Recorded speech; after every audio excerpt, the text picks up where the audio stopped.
दोस्तों, अगर आप भी अपनी लाइफ में कुछ नया सीखने की चाह रखते हैं तो इस चैनल को अभी सब्सक्राइब कर लें।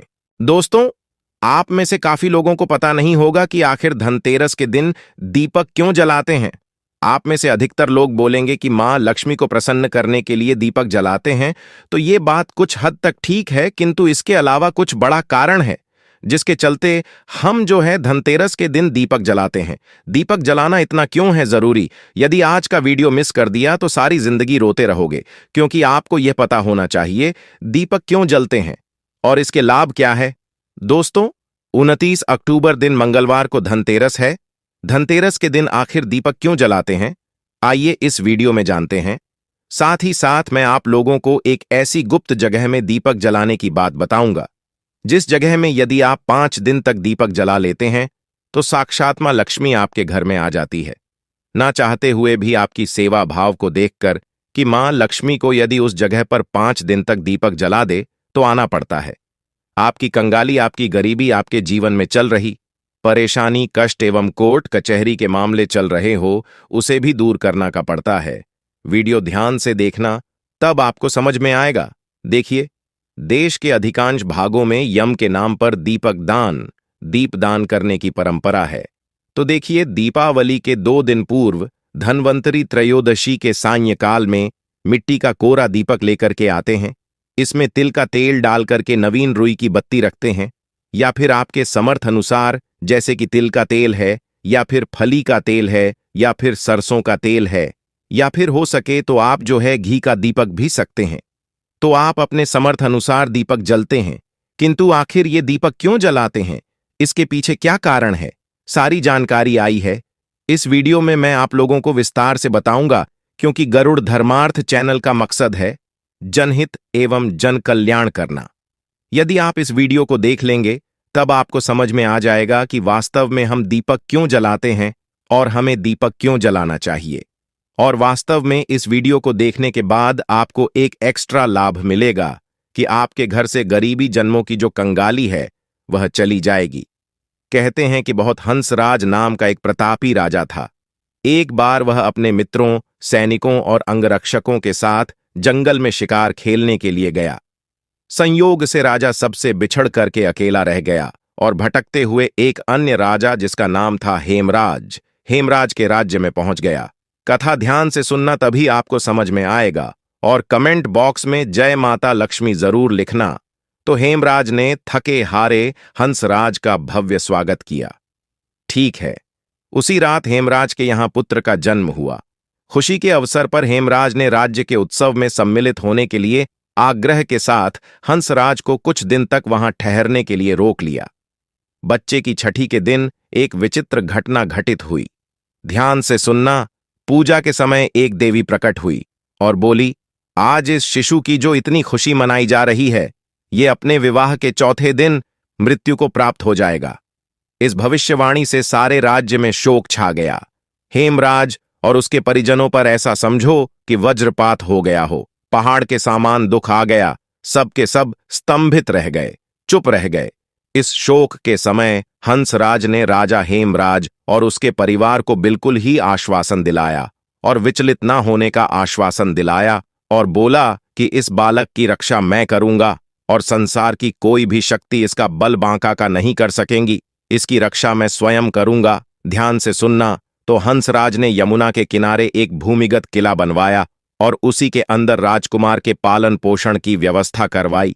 इसके अतिरिक्त राजकुमार की प्राण रक्षा लिए हंसराज ने सुइयों के ब्राह्मण से अनेक तांत्रिक अनुष्ठान, यज्ञ, मंत्र, जाप आदि की व्यवस्था भी करवा रखी थी। धीरे धीरे राजकुमार युवा हुआ। उसकी सुंदरता एवं तेज वर्ष जो तेज था, उसकी चर्चा सभी तरफ बिल्कुल ही संसार में फैलने लगी। राजा हंसराज के कहने पर हेमराज ने राजकुमार का विवाह भी करवा दिया। जिस राजकुमारी से युवराज का विवाह हुआ था वह साक्षात लक्ष्मी लगती थी। ऐसे सुंदर वर वधू की जोड़ी जीवन में किसी ने नहीं देखी थी। विधि का विधान, विवाह के ठीक चौथे दिन यम के दूत राजकुमार के प्राण हरने के लिए आ पहुंचे। कथा ध्यान से सुनना दर्शकों। अब अभी राज्य में मांगलिक समारोह ही चल रहा था कि राज परिवार और प्रजाजन खुशियां मनाने में मग्न थे कि राजकुमार और राजकुमारी की छवि देखकर कि यमदूत भी वहां पर आए और विचलित हो उठे, किंतु राजकुमार के प्राण हरण का अंतिम कार्य उन्हें करना ही पड़ा। यमदूत जिस समय राजकुमार के प्राण लेकर चले, उस समय ऐसा हलाहाल हालाल मच गया, हाहाकार धारण होने लगा। ऐसा दृश्य वहां पर उत्पन्न हुआ जिससे द्रवित होकर के यमराज के जो दूत थे वह भी रोने लगे।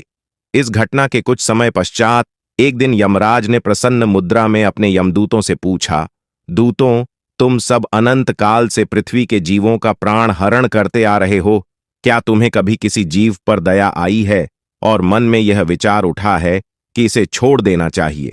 ध्यान से सुनना। तो दर्शकों यम के दूत एक दूसरे का मुंह देखने लगे और यमराज ने संकोच को भांपकर उन्हें उत्साहित किया। झिको मत, यदि ऐसा प्रसंग आया है तो निर्भर होकर के हे यमदूतों बताओ। इस पर एक दूत ने सिर झुका करके निवेदन किया। यमराज से मृत्यु के देवता यमराज से बोले, ऐसा प्रसंग तो काम ही आता है स्वामी, किंतु एक घटना अवश्य हुई है जिसकी स्मृति मुझे आज भी विचलित कर देती है। ये कहते हुए जो यम के दूत थे, उन्होंने हेमराज के पुत्र की प्राण हरण की संपूर्ण घटना यमराज को बताई। इस दुखद प्रसंग से यमराज भी विचलित हो उठे और इसे लक्ष्य करके ध्यान से सुनना। इसका लक्ष्य करके दूत बोला कि ना ध्यान से सुनना, क्या कोई ऐसा उपाय नहीं जिस उपाय से अकाल मृत्यु से प्राणियों को छुटकारा मिल जाए और मृत्यु के देवता यमराज जो प्राण हरते हैं इससे बच सके? तो इस पर यमराज ने कहा, जीवन और मृत्यु ये सृष्टि का अटल नियम है तथा इसे बदला नहीं जा सकता। किंतु यमराज ने कहा कि धनतेरस को पूरे दिन का व्रत और यमुना में स्नान कर धनवंतरी और यम का पूजन दर्शन काल मृत्यु से बचाव कर सकता है। किंतु यदि ये संभव ना हो तो फिर संध्या के समय घर के प्रवेश द्वार पर यम के नाम का एक दीपक ध्यान से सुनना, यम के नाम का एक प्रज्वलित जरूर करना चाहिए। इससे आकस्मिक मृत्यु और रोग से मुक्ति प्राप्त की जा सकती है। स्वयं यमराज ने बताया है कि यदि कोई भी व्यक्ति ध्यान से सुनना, यदि धनतेरस के दिन यम के नाम से दीप जलाएं तो बिल्कुल ही कैसी भी आपके जीवन में अकाल मृत्यु आने वाली हो, बुरा समय आने वाला हो या फिर किसी के काल सर्प दोष जीवन में चल रहा है, वह दोष समाप्त हो जाता है। इसके पश्चात धनतेरस के दिन हो सके तो धनवंतरी प्रवेश द्वार पर यम के लिए और माता लक्ष्मी के स्वागत के लिए बिल्कुल ही दीपक जलाना चाहिए। ये भी कहा जाता है, शास्त्रों में लिखा है कि पितरों के नियमित हेतु यदि शमशान में इस दिन दीपदान किया जाए दक्षिण दिशा की तरफ, यदि पितरों के नियमित हेतु इस दिन दीपदान किया जाए तो आपके पितृ यदि यमलोक में किसी कारणवश भटक रहे हैं, उनकी आत्मा ने यदि मोक्ष नहीं पाया है तो दीपदान करने से उनकी आत्मा को मोक्ष की प्राप्ति होती है, उन्हें प्रकाश की प्राप्ति होती है। सभी पवित्र हिस्से में जैसे कि लक्ष्मी स्थान है, धन स्थान है, व्यापार स्थान है और वाहन स्थान कहा गया है, बहुत सारे हमारे घरों में स्थान होते हैं, तो सभी स्थान में इस दिन पवित्र दीपक जरूर जलाना चाहिए। मां लक्ष्मी का इस दिन वरदान भी है। एक कथा के अनुसार माता लक्ष्मी ने स्वयं कहा है कि जिस घर में धनतेरस के दिन कल कि मैंने कथा में बताया था, आप सभी दर्शकों को जरूर पता होगा, जिस घर में यदि धनतेरस के दिन 13 दीपक जलते हैं, 13 दीपक ही आपको जलाने हैं, धनतेरस के दिन 13 दीपक जलते हैं, तो ऐसे घर में मैं मजबूर होकर के स्वयं साल भर निवास करती हूं और ऐसे घर को धन दौलत से परिपूर्ण बना देती हूं। और यदि वह व्यक्ति फिर आने वाली धनतेरस के दिन 13 दीपक जला दे तो मैं फिर उसके घर में रह जाती हूं। अर्थात यदि आप आजीवन मां लक्ष्मी को प्रसन्न करना चाहते हैं, आप चाहते हैं कि मां लक्ष्मी आपके घर से ना जाए, आपके घर में धन दौलत एवं सुख संपत्ति एवं यश कीर्ति की प्राप्ति हो, तो आप अपने घर धनतेरस के दिन दीपक जरूर जलाएं। चाहे आप सनातन धर्म से जुड़े हो जाएं, आप सनातन धर्म को नहीं मानते हो, एक बार यह कार्य करके जरूर देखना, आपका घर धन दौलत से जगमगा उठेगा। मां लक्ष्मी की कृपा से आपके घर में धन दौलत आएगी। कभी कभी आपने देखा होगा, ऐसे लोग होते हैं जिनके घर में यथार्थ धन दौलत होती है, किंतु ऐसे व्यक्ति को सुख एवं शांति प्राप्त नहीं होती है। ऐसे व्यक्ति का मन जो रहता है बिल्कुल ही जैसे मेंटल बोल सकते हैं, एक प्रकार का बोल कि दिन भर ऐसे व्यक्ति कोमा में चला गया हो, या फिर ऐसे व्यक्ति को बोल सकते हैं कि पागलपन हो गया हो, उन्हें सुख चैन दुनिया का नहीं मिल रहा है, तो ऐसे व्यक्ति भी इस दिन उनके नाम से भी आप 13 दीप दान कर देते हैं। आप नदी में 13 दीप बहा देते हैं, तो उनका जो मानसिक संतुलन बिगड़ चुका हो वह ठीक हो जाता है। और हो सके तो इस दिन धनतेरस के दिन हमारे धर्मशास्त्रों में लिखा है, यदि कोई भी व्यक्ति धनतेरस के दिन पीपल का वृक्ष, गूलर का वृक्ष और बेल का वृक्ष, ये जो 3 मैं वृक्ष बता रहा हूं, इन्हें देव वृक्ष बोला जाता है। तो एक बात का थोड़ा विशेष ध्यान रखें, क्योंकि इस साल तेरस में 23 अक्टूबर को क्या है, रविवार का दिन पड़ रहा है। तो आप पीपल के नीचे में दीपक मत जलाइए, किंतु आप गूलर पेड़ के नीचे में या फिर आप बेल के वृक्ष के नीचे में दीपक जरूर जलाएं। हमारे धर्मशास्त्रों में लिखा है, जो व्यक्ति बेल के नीचे में संध्या काल में दीपक जलता है, तेरस से लेकर के आपको भाई दूज तक 5 दिन जलाना होता है। 5 दिन नहीं आपका नहीं है, तो आप 3 दिन जरूर जलाइए। यदि कोई व्यक्ति शाम के समय में 3 दिन यदि बेल वृक्ष के नीचे में तेरस, चौदस और अमावस्या अर्थात दीपावली, तो 3 दिन यदि दीपक जला लेते हैं, तो मां लक्ष्मी ने स्वयं कहा है, क्योंकि जड़ में समस्त तीर्थ निवास करते हैं। बेल के माता कात्यायनी इनके पत्ते में निवास करती है और इनके मूल भाग में ब्रह्मा जी निवास करते हैं। इसके मध्य भाग में विष्णु तथा पेड़ के संपूर्ण हिस्से में भगवान शंकर निवास करते हैं। बेल का वृक्ष पार्वती मां लक्ष्मी का स्वरूप कहा गया है और ये साक्षात जगत पिता भगवान शंकर को इनके पत्ते चढ़ते हैं। समस्त देवी देवताओं को चढ़ते हैं। बेल का वृक्ष को छूने मात्र से व्यक्ति के पाप का समन हो जाता है। तो 3 दिन लगातार आपको बेल के वृक्ष को छूना है। धनतेरस के दिन, चौदस के दिन और आपको छूना है।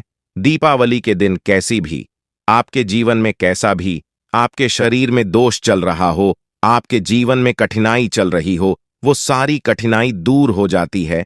और 3 दिन लगातार आपको जरूर जलाना है बेल वृक्ष के नीचे में। बिल्कुल ही आप खुद देखना, मां लक्ष्मी आपके घर में आकर के आपको किसी ना किसी माध्यम से धन दौलत प्रदान करेगी। चाहे आपको रोजगार देगी, ये आपको व्यवसाय के माध्यम से धन प्रदान करेगी, किंतु किसी ना किसी माध्यम से आपके घर में 10 दिशाओं से धन आना शुरू हो जाएगा। और देखते देखते आप कुछ दिनों के भीतर में धन दौलत से परिपूर्ण होकर के दूसरों को बहुत ही ज्यादा दान देने में समर्थवान हो जाएंगे। तो यह थी आज की विशेष जानकारी। उम्मीद है यह जानकारी आपके काम आएगी। यदि वीडियो अच्छा लगा हो तो एक लाइक अवश्य कर दीजिए और रोजाना नई नई जानकारी प्राप्त करने के लिए हमारे इस चैनल को अभी सब्सक्राइब करें। धन्यवाद।